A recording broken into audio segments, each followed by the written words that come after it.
ଗାଁ କେତେ ସୁନ୍ଦର ଶବ୍ଦ ନା। ଏହି ଶବ୍ଦ ଶୁଣିବା ମାତ୍ରେ ଗାଁର ପ୍ରତିଛବି ମନରେ ଆପେ ଆପେ ଆଙ୍କି ହୋଇଯାଏ।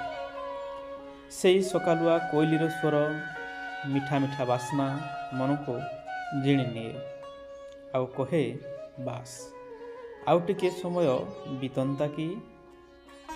ଗାଁର ଜୀବନ ଚଳଚଞ୍ଚଳ ହୋଇ ଉଠେ ରାତି 4ଟାରୁ। ଝାଡ଼ୁର ଚର୍ଚାର ଶବ୍ଦ, ଗୋବର ଲିପା କାନ୍ଥ, ବୁଢ଼ାମାନଙ୍କ ପୁରୁଣାକାଳିଆ ମୃଦଙ୍ଗ ବାଦନ ସହ ଗୀତ। ଇସ୍ କ'ଣ ଲାଗେ ମ।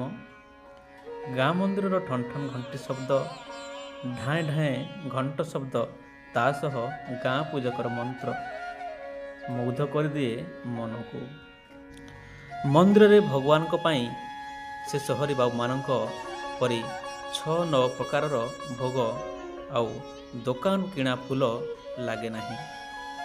ସକାଳୁ ଉଠି ନିଜ ବାଡ଼ିରୁ ତୋଲା ଫୁଲ, ବେଲପତ୍ର ଆଉ ଦୁବ ସହ କିଛି ଭୋଗ ଅର୍ପଣ କରିବାରେ ଯେଉଁ ମଜା, କାହୁଁ ପାଇବ ଏହି ସହରୀ ବାବୁମାନଙ୍କର ସହରରେ।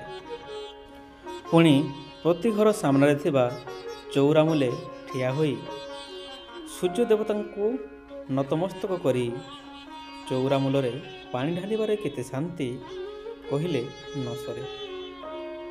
ଗାଁର ଅଜାଆଈମାନେ ତାଙ୍କ ଅର୍ଦ୍ଧ ଖାଲି ହୋଇଥିବା ମାଢ଼ି କାଠିରେ ପରିଷ୍କାର କରୁଥିବେ, ଆଉ ଚାଷୀମାନେ ନିଜ ବାଡ଼ିରୁ ତୋଳୁଥିବେ ଫଳ, ଫୁଲ, ଶାଗ ଆଦି ନାନା ପ୍ରକାରର ଶସ୍ୟ ରାଶି ପାଖ ବଜାରରେ ବିକିବେ ବୋଲି।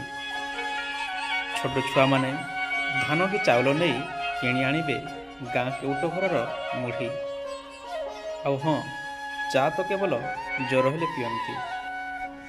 ବାସି ଭାତ ସହ ଚୁଲ୍ହି ପୋଡ଼ା ଟମାଟୋ ବାଇଗଣ ସାଙ୍ଗକୁ ଭାତରେ କଞ୍ଚାଲଙ୍କା ସହ କିଛି ଦେଶୀ ମୁଢ଼ି ମିଶାଇ ଖାଇବାରେ ଯେଉଁ ମଜା, ଓଃ କାହୁଁ ମିଳିବ ସେ ପାସ୍ତା, ମ୍ୟାଗି, ଚାଉମିନ ଭଳି ଫାଷ୍ଟଫୁଡ଼ରୁ।